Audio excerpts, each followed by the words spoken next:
Bonjour, bienvenue dans cette 4e vidéo de la petite vie des mamipotes. On est au mois de mai 2021, on a presque un rythme de publication soutenu et on va pouvoir vous donner des nouvelles en moins de 20 minutes. Les retours qu'on a sur les vlogs nous motivent beaucoup et ça nous aide aussi à avancer, donc n'hésitez pas à en faire, n'hésitez pas à les partager, nous dire ce que vous voudriez y voir ou si vous avez des questions ou si juste vous nous aimez bien et ça fait toujours plaisir. Donc l'actu de chez Mamie par rapport au dernier vlog, c'est que le chantier participatif qu'on a décidé d'organiser s'est rempli très vite en quelques jours, mais il a été annulé quasiment aussi vite puisque après l'avoir attendu quasiment tout l'hiver, le confinement est tombé juste dessus. Donc on l'a annulé. Il se trouve qu'on a quand même été très productifs avec les gens du coin et on a bien avancé, donc j'ai plein de nouvelles à vous annoncer. Au niveau de l'extérieur, parce qu'en fait on est dans la pleine période de la plantation et du potager, on a construit une serre pour pouvoir mettre nos semis et plus tard les plantes pendant l'été qui ont besoin de beaucoup de soleil. Donc on a planté des tomates, des courgettes, des concombres, du basilic, des radis, de la salade.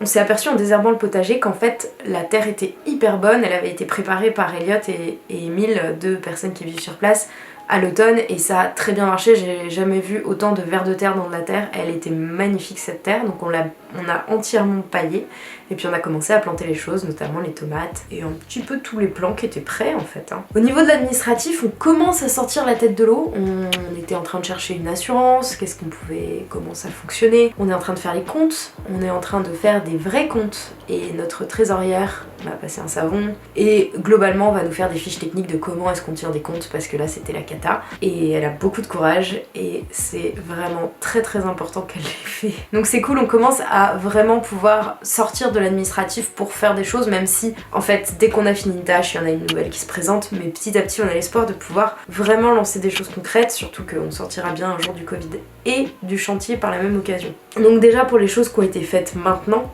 il y a encore les low-tech aussi qui ont avancé et globalement le service civique de notre service civique Manon qui est toujours au top. Elle a fait des recherches assez pointues pour pouvoir récupérer et composter correctement les selles qui seront produites par les toilettes sèches parce qu'en fait c'est une vraie question écologique, on ne rejette pas ces déchets, on va dire de caca, pour le dire franchement, dans la nature.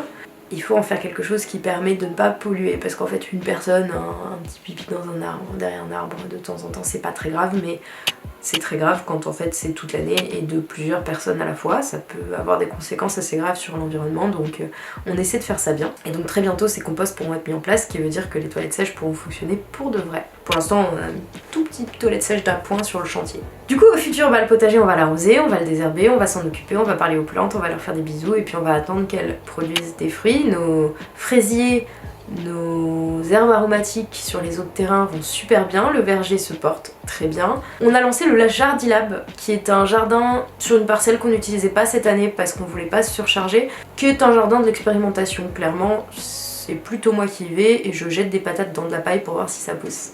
On va aussi se lancer sur des tours à patates. S'il y a des gens qui ont déjà cultivé des patates comme ça façon permaculture un peu chelou, si vous avez des retours, faites-les nous. On va se servir de cette année comme expérience et on espère que ça va fonctionner, mais sinon ce sera pas bien grave, c'est le principe du Jardilab. Si vous avez d'autres suggestions de choses à tester au Jardilab, n'hésitez pas, ça nous amusera.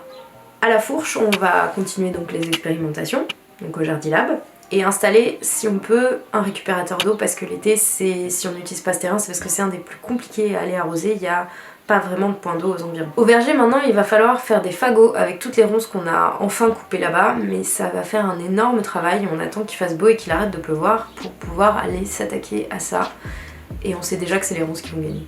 Pour les travaux, on est à la phase 2 des travaux, donc on l'a lancé. Au rez-de-chaussée, le but c'est de s'occuper du sol. Globalement ça va être la phase des sols, parce que dans la bibliothèque et sur tout le premier étage, on va essayer de s'occuper des planchers pour les poncer et les vitrifier. Et on va commencer à poser les rails de placo pour pouvoir poser ensuite les murs, mais ça attendra l'électricité ensuite. Et au rez-de-chaussée, on a finalement décidé, après beaucoup de changements d'idées, de récupérer la dalle béton qui est à l'origine sous le vieux lino et d'essayer d'en faire quelque chose de joli parce que comme c'est le rez-de-chaussée et qu'on va tout attacher avec nos chaussures, on s'est dit qu'un béton c'était pas plus mal qu'autre chose et que si on avait froid, on mettrait des tapis.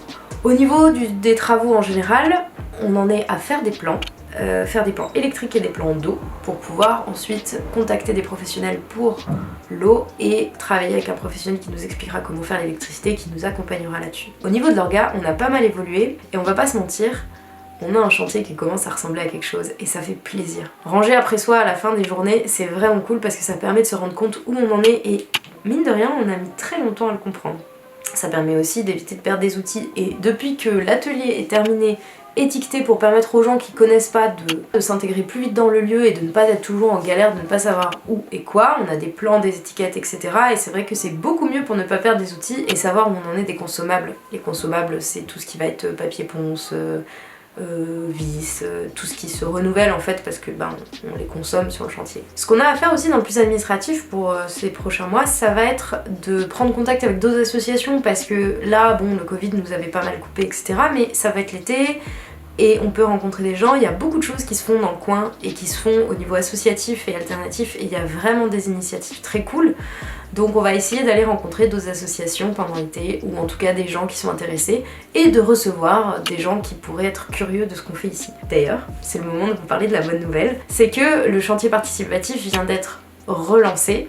Donc bien sûr on va contacter en premier les personnes qui avaient réservé leur place pour la fois d'avant pour leur proposer de revenir pour de vrai cette fois et puis on va ouvrir les inscriptions à tout le monde dès qu'ils nous auront envoyer leurs réponses. Comme on s'est un peu entraîné avec les gens du coin pour l'organisation, on est rodé et ça va être très cool si ça s'annonce comme prévu. Donc au programme, des travaux, les journées sont assez intenses. La dernière fois qu'on s'est fait une semaine intense, on était quand même à peu près 45-50 heures de travail, mais bon, c'est du travail où on se promène aussi, on discute, on boit un coup, on s'arrête, voilà. On mange très bien parce qu'on fait des repas du feu de Dieu dans la cour avec plein à manger.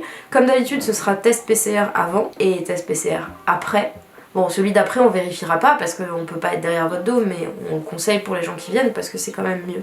Voilà, le formulaire d'inscription et globalement toutes les informations sont disponibles au moment où cette vidéo sortira sur les réseaux sociaux, donc je vous invite à aller voir si ça vous intéresse. Ce sera la semaine du 7 au 14 juin. Et si vous pouvez pas de panique, il y en aura d'autres parce qu'en fait c'est super comme moment et on adore ça, ça permet de rencontrer des nouveaux gens aussi. Enfin, la grande nouvelle c'est que vraiment on est content parce que le Tipeee fonctionne bien, on a vraiment beaucoup d'aide de ce côté-là et ça nous aide énormément parce qu'en fait ça nous a permis d'acheter des semences, des outils quand il nous en manque, quand il nous lâche.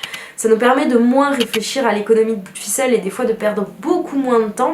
Alors on jette pas l'argent par les fenêtres non plus parce que pour l'instant on peut pas dire qu'on en a trop, clairement pas, mais on est vraiment super reconnaissant et reconnaissante aux gens qui nous font un don parce que des fois c'est pas grand chose mais mis bout à bout c'est énorme et puis on sait très bien, on est les mieux placés pour savoir que même 2 €, ça compte beaucoup.